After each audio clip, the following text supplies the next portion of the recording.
हम जब बात कर रहे थे लास्ट टॉपिक की, तो हम एक टर्म इस्तेमाल कर रहे थे, रेजिस्टेंस। ठीक है, रेजिस्टेंस की रिलेशनशिप पढ़ेंगे हम लोग अब इस टॉपिक में, कि रेजिस्टेंस डिपेंड किस पे करती है। पहली चीज, रेजिस्टेंस डिपेंड करती है लेंथ पर directly. What is length? Length of conductor.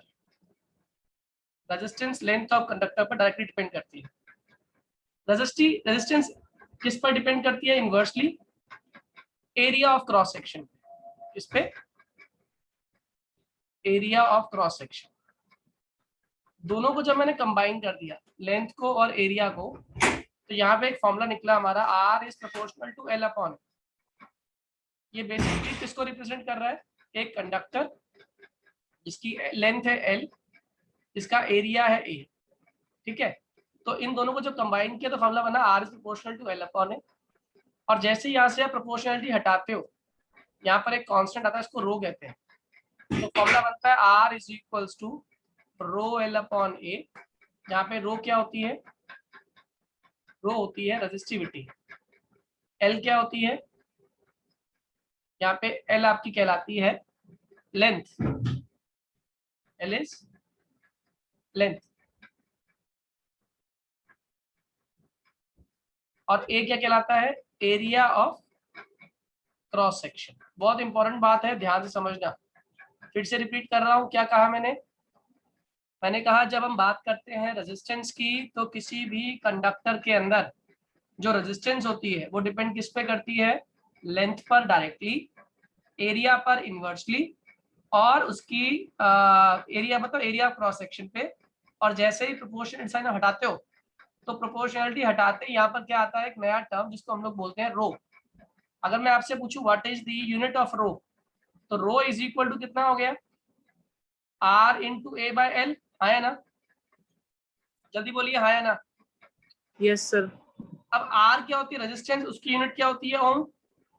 ए क्या है? एरिया, इसकी यूनिट क्या होती है? Metre square. और नीचे क्या है? लेंथ, उसकी यूनिट क्या होती है? मीटर। तो मीटर से एक स्क्वायर कट गया, तो बताओ रो की यूनिट कितनी हो गई? Ohm metre. Am I clear to you? Rho की यूनिट समझ आ गई? Ohm metre. जल्दी बोलिए, हाँ या ना? Yes sir. ओके। अब इसमें एक पॉइंट आप लोग सबसे याद कर लीजिएगा, जो रजिस्टिविटी होती है, रजिस्टिविटी ये सिर्फ डिपेंड करती है नेचर के ऊपर। It depends on nature of substance. ये डिपेंड नहीं करती लेंथ पर,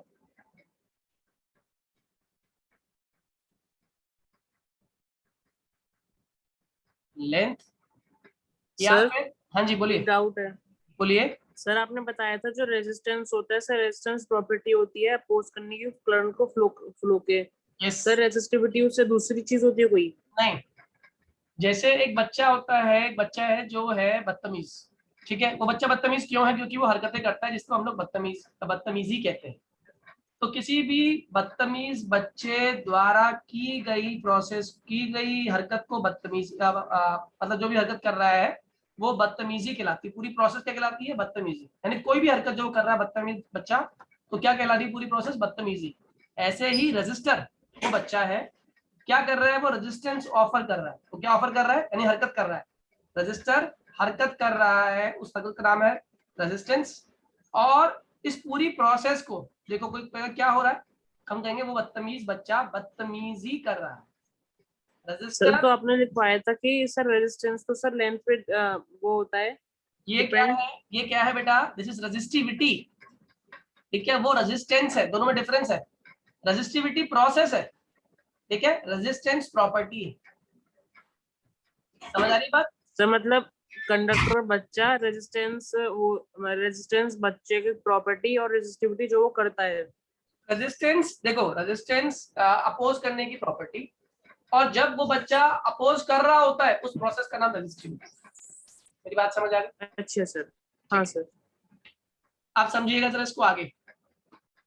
कहते हैं कि क्या चीजें हैं, अगर हम ये कहते हैं कि किसी भी सब्सटेंस की रेजिस्टिविटी दी हुई है, ठीक है, तो इसका मतलब क्या है? हमें पता होता है कि भाई ये जो सब्सटेंस है, हम क्यों बोलते हैं सिल्वर को it is a best conductor? क्यों बोलते हैं बताओ? Silver is best conductor of electricity bye, बताओ कोई आप में से आंसर। क्योंकि उसकी रेजिस्टेंस कम होती है। रेजिस्टेंस कम होती है, वेरी गुड। और अगर रेजिस्टेंस कम होगी तो फायदा क्या होगा हमें? रेजिस्टेंस लो तो कंडक्टेंस बढ़ जाएगी ना अपने आप, conductance will increase. Now what is conductance? Current flow करने की टेंडेंसी को।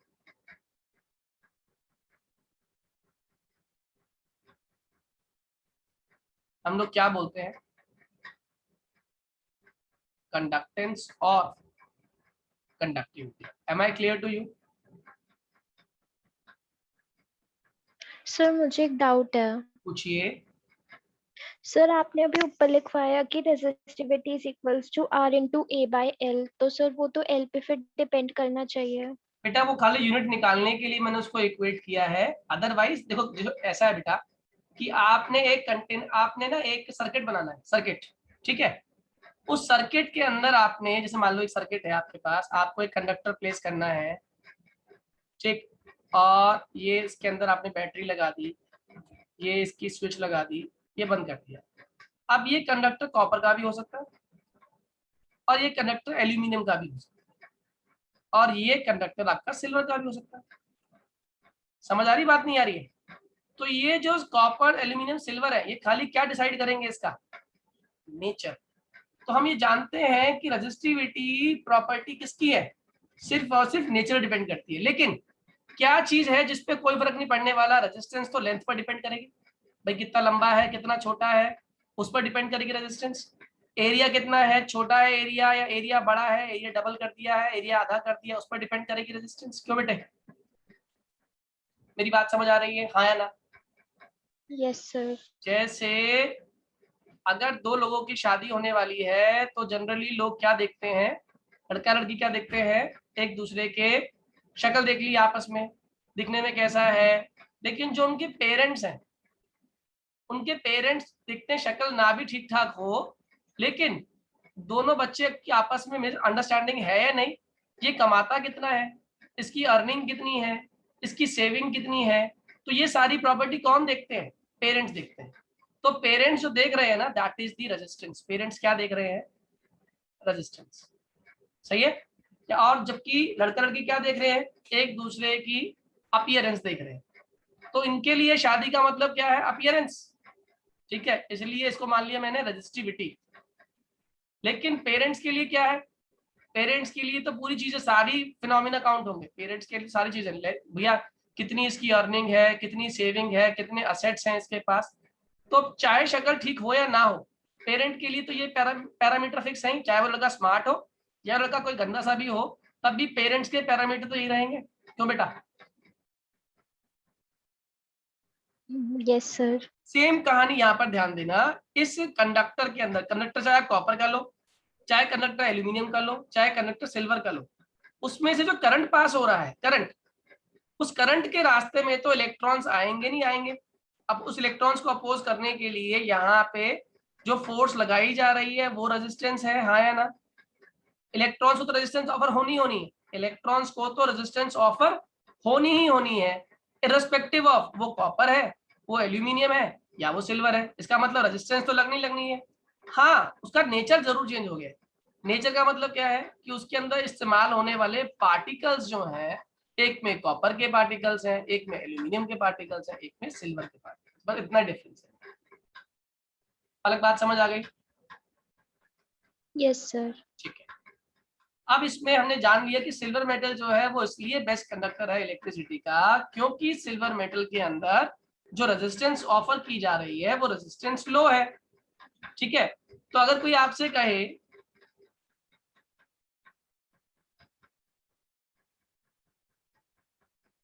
जैसे, इसको और समझो एक तरीके से, एक बच्चा है ए, ये क्या करता है, ये टीचर के आने से पहले बोर्ड पर ड्राइंग कर देता है। ठीक है, टीचर ने कहा बहुत बदतमीज बच्चा है, बदतमीज, ठीक है, तो बच्चे के द्वारा की गई ड्राइंग बोर्ड पर क्या कहलाती है? बदतमीजी। अब इस बच्चे की आदत पक गई, अब ये लोगों की कार पे ड्राइंग करता है, वो भी पेंट से, स्प्रे पेंट से ग्राफिटी कर देता है इसके ऊपर। अब ये जो कर रहा है ना, ये क्या बन गया? क्राइम। मेरी बात समझ आ रही है? हाँ या ना? Yes sir. तो जब कोई भी रजिस्टर, याद रखिएगा, जब कोई भी रजिस्टर क्या ऑफर करता है, रेजिस्टेंस ऑफर करता है, खाली उस प्रोसेस का नाम क्या होता है? रेजिस्टिविटी। बेटा समझ आ गई बात अब तेरे को? अलग अब क्लियर हुआ? सब मुझे अच्छे से Yes, हो गया। अब मुझे बताओ, ये वाली बदतमीजी आप माफ कर दोगे? इसलिए तो चल बेटा कोई बात नहीं, आगे चल, जिंदगी में आगे बढ़ जा। यानी कि इसको आप, इसमें से कंडक्टिविटी के चांसेस ज्यादा है क्योंकि गलती छोटी है। हाँ या ना? जल्दी बोलो। बोर्ड पे लिखा है, बोर्ड पे तो डस्टर साफ हो जाएगा। छोटी बदतमीजी है, माफ कर दिया आपने। आपने कहा आगे लाइफ में बढ़ो और बिहेव लाइक कंडक्टर, अच्छे से बिहेव करो।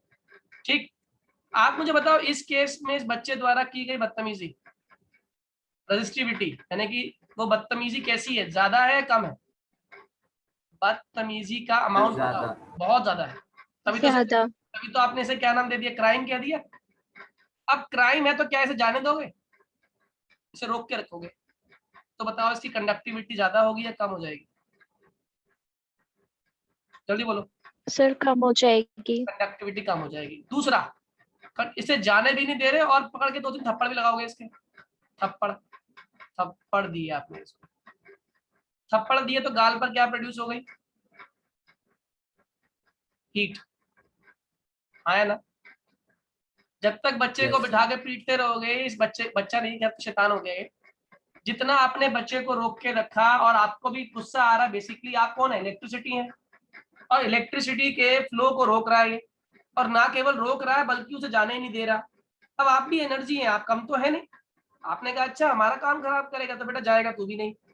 तो आपने क्या किया, अपने एनर्जी को, आपने पढ़ा ये क्लास 8 से कि energy can neither be created nor be destroyed but can be transformed from one form to another form. मेरी बात समझ आ रही है? हाँ या ना? एनर्जी को ना तो आप खत्म कर सकते हैं और ना ही आप उसे बना सकते हैं, मगर आप एनर्जी को ट्रांसफॉर्म कर सकते हैं एक फॉर्म से अनदर फॉर्म में। हाँ या ना? ये बात मानते हो नहीं?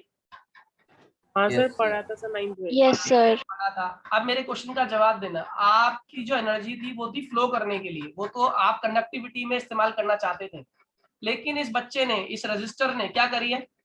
बहुत बदतमीजी शो करी है, बहुत रेजिस्टिविटी शो करी है। तो आपके जो इलेक्ट्रॉन्स थे उनको फ्लो होने, जल्दी बोलो, आपके जो इलेक्ट्रॉन्स थे उनको फ्लो होने दिया है नहीं दिया? अरे आप करंट हैं और करंट को रेजिस्टेंस से पास होना था, रजिस्टर से पास होना था। आपने क्या किया? एज अ रजिस्टर बहुत ज्यादा बदतमीजी ऑफर करी, आपने करंट को पास होने दिया ही नहीं। अगर करंट पास होने नहीं दिया तो आपकी बेइज्जती हो गई। हाँ है ना? Am I clear? Yes, sir. और अगर आपकी बेइज्जती हो गई तो अब आपने कहा अच्छा बेटा हमारी बेइज्जती होगी तो अब तू देख हमारा रूप।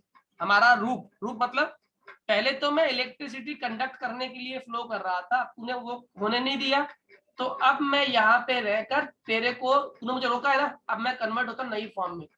और नई फॉर्म कौन सी है? Heat energy. तो करंट को जाने नहीं दोगे ना, अगर करंट आगे नहीं जाएगा, आगे फ्लो नहीं करेगा, तो करंट वहीं रुक के कन्वर्ट हो जाएगा किस फॉर्म में? हीट एनर्जी की फॉर्म में। और आप ये जानते हो इस बात को, आपकी जितनी भी डिवाइसेस होती है, जितनी भी डिवाइसेस आप उसे चार्जिंग पे लगाते हो तो वो क्या हो जाती है? बहुत थोड़ी देर में क्या हो जाती है? थोड़ी देर के अंदर तो गर्म हो जाती हैं वो गर्म क्यों हो जाती है? जल्दी बताओ। सर, क्योंकि उसमें करंट फ्लो हो रहा होता है और उसमें जाके स्टोर होती है सर बैटरी में, और जिससे वो जा नहीं सकता कहीं और। यानी जितनी भी एनर्जी दे रहे हो कहाँ जा रही है? सर बैटरी में, मतलब वो, हाँ मतलब वही। उसका करंट का, आप करंट के फ्लो को रोक रहे हो ना, हाँ सर। और करंट क्या है? एनर्जी तो है। हाँ एनर्जी को आप रोक रहे हो तो एनर्जी किस फॉर्म में कन्वर्ट हो जाएगी? एक फॉर्म से हट के दूसरी फॉर्म में कन्वर्ट हो जाएगी। और दूसरी फॉर्म कौन सी है? हीट में। दूसरी फॉर्म कौन सी? हीट। मेरी हीट, बात समझ आ गई? Heat energy. तो इससे एक आइडिया और आ गया। अगर किसी कंडक्टर की रेजिस्टिविटी या कंडक्टर पे लगने वाली रेजिस्टिविटी ज्यादा है तो उस कंडक्टर का इस्तेमाल हम कहाँ कर सकते हैं, किस फॉर्म में कर सकते हैं, लगाओ दिमाग। सर इलेक्ट्रिसिटी को रोकने के लिए। और कहाँ पर, किस जगह पे हम घर में इस्तेमाल करते हैं उन चीजों का, किस जगह पे इस्तेमाल कर सकते हो?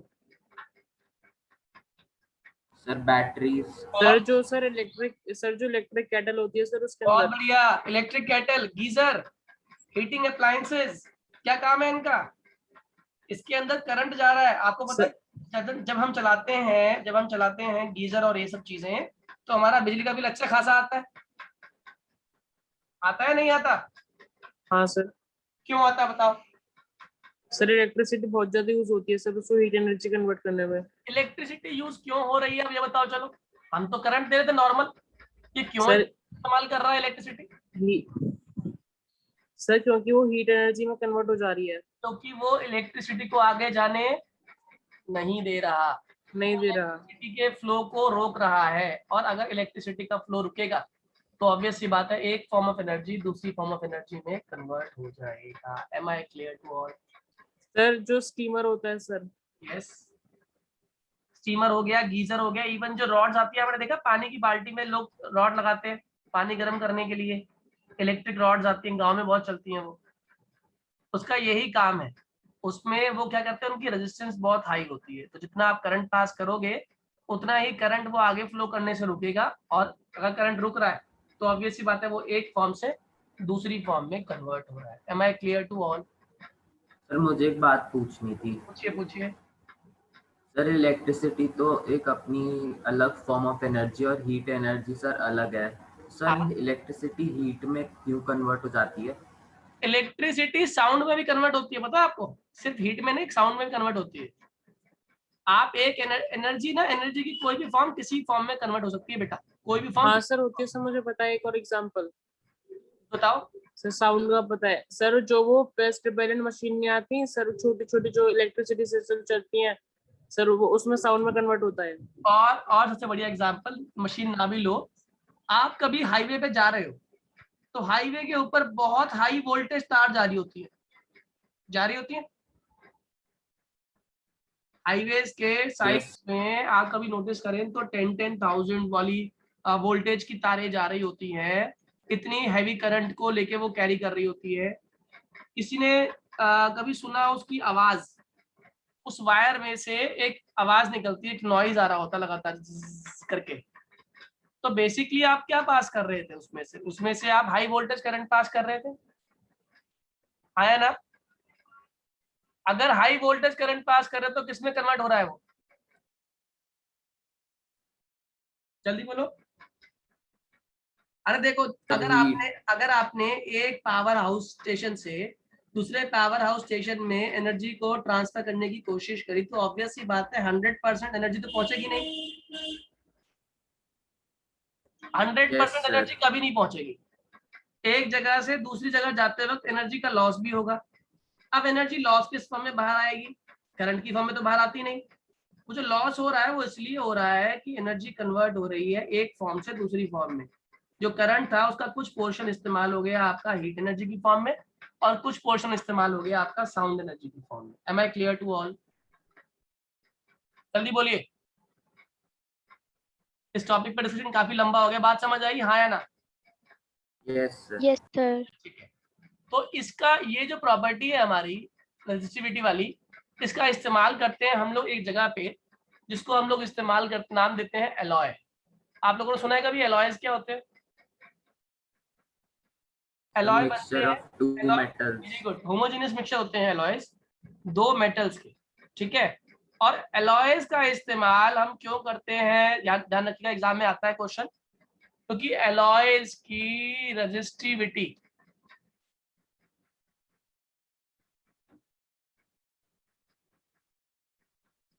क्या होती है, बहुत हाई। मेरी बात समझ आ गई? क्या कहा मैंने? एलॉयज की रेजिस्टिविटी क्या है, बहुत हाई है, इसीलिए इसका इस्तेमाल, that is why they are used in heating appliances. बात समझ आ रही है? सर लेकिन एलॉयज तो खुद मेटल से बने होते हैं, जैसे आयरन, कॉपर और एल्यूमिनियम। सर ये तो इतने कंडक्टिव होते हैं। ये तो अच्छी बात है कि ये मेटल से बने हैं, लेकिन क्या हमने ये कभी कहा है कि बेस्ट मेटल से बने होते हैं? ये होमोजेनियस मिक्सचर है बेटा, किनका? मेटल्स का। और हर मेटल परफेक्ट कंडक्टर थोड़ी होता है बेटा, क्यों बच्चे? सर अगर हम आयरन और कॉपर लें सर, दोनों ही इतने अच्छे कंडक्टर्स हैं सर, तभी तो तो फिर हम भी लोग उनकी तभी तो हम रेजिस्टिविटी लोग हाई है। आयरन तभी तो हम लोग आयरन और कॉपर के कंडक्टर्स को एलॉय की तरह इस्तेमाल नहीं करते। ठीक है, ओके सर। हम लोग क्या इस्तेमाल करते हैं? मैग्नीन, जिसके अंदर सर एलॉय, एक एलॉय का एग्जांपल देना। जैसे मैग्नीन बताता रहा हूँ। मैग्नीन जो होता है, मैंगनीन, MANGANIN, मैंगनीन, ये बेसिकली एलॉय है आपका कॉपर का, मैग्नीज का और निकल का। किस किस का? कॉपर, मैग्नीज और निकल। इन तीनों को आपस में मिलाया तो क्या बना दिया आपने? एक एलॉय बना दिया। और ये जो एलॉय है, इसकी रेजिस्टिविटी कॉपर से लगभग माना जाता है 25 से 30 गुना ज्यादा है। समझ आ रही बात, नहीं आ रही? सर कॉपर का, मैग्नीज का और कॉपर, मैग्नीज और निकल, निकल Na इज निकल, इन तीनों को मिलाने से बनता है मैग्नीन, जिसकी रेजिस्टिविटी प्योर कॉपर कंपैरिजन में लगभग 25 गुना ज्यादा होती है। ठीक है, बात समझ आ रही है? क्लियर है? एक और आप लोगों ने सुना हो शायद, नाइक्रोम वायर्स, आपने सुना हो कभी? नाइक्रोम वायर्स आती है। नाइक्रोम जो होता है ये बना होता है निकल से, Cr इज क्रोमियम, और क्रोमियम के साथ में एक चीज और डलती है इसमें, मैग्नीज, मैग्नीज एंड आयरन। निकल, क्रोमियम, मैग्नीज और आयरन, इसके एलॉय फॉर्मेशन से बनता है हमारा नाइक्रोम। और नाइक्रोम की जो रेजिस्टिविटी होती है ना, वो लगभग 60 टाइम्स होती है। कितना टाइम होती है बच्चों? कितना टाइम्स होती है? 60 टाइम्स। नाइक्रोम की रेजिस्टिविटी 60 टाइम, मैग्नीन की 25 टाइम्स। किसी कंपैरिजन में? कॉपर की comparison. Am I clear to all? हाँ या ना? Yes sir. तो आप मुझे बताओ, जितने भी हीटिंग एलिमेंट्स होते हैं, हीटिंग एलिमेंट जैसे हमारी घर में आयन होता है, आयन, आयन के अंदर एक हीटिंग एलिमेंट होता है ना? वो गर्म होगा तभी तो जो आपकी आयन है वो कपड़े प्रेस कर पाती है। या जो टोस्टर है घर के अंदर, आपका टोस्टर, उसके अंदर भी क्या मौजूद है? इलेक्ट्रिक आयन, ये आपकी एक हीटिंग एलिमेंट प्रेजेंट है। तो मेरे क्वेश्चन का जवाब देना कि हीटिंग एलिमेंट आप किसका बनाना पसंद करेंगे इन सब में से? कॉपर का, प्योर आयरन का, मैग्नीन का, नाइक्रोम का, किसका बनाएंगे आप हीटिंग एलिमेंट? Sir nichrome. बहुत बढ़िया। कारण क्या क्या लिख रहा हूँ? कारण sir because it has 60 times more resistivity. Basically it has very high resistivity. हाँ या ना? इसकी रेजिस्टिविटी हाई है, कम, लो है? जल्दी बोलो। Sir high.